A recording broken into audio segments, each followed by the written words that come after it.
Spotty Prop, and welcome, Steve Buckle, your ever-going guru. Not gonna take up all your time and do one of those videos where I'm getting all ready to go to the airplane, walking in the shower, and get dressed and stuff.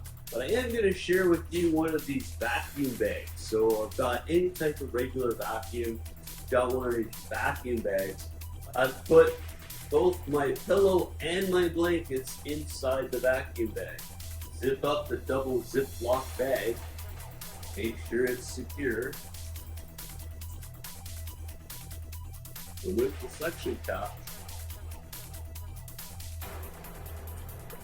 The one-way valve lets air come out, not back in.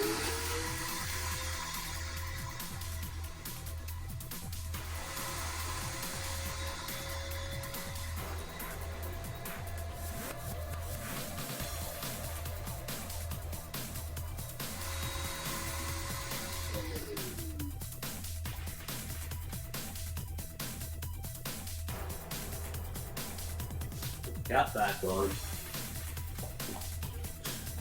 Or at least one half the size as it was before.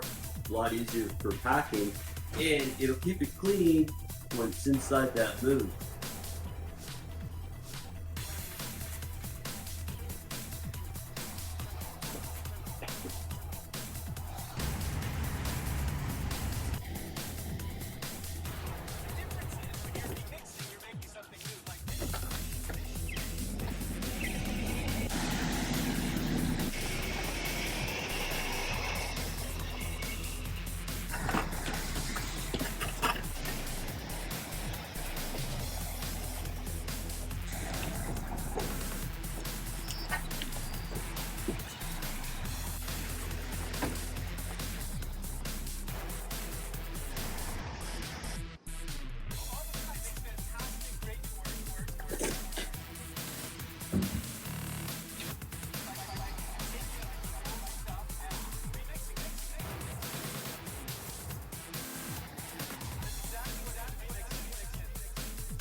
He's sending us off with, so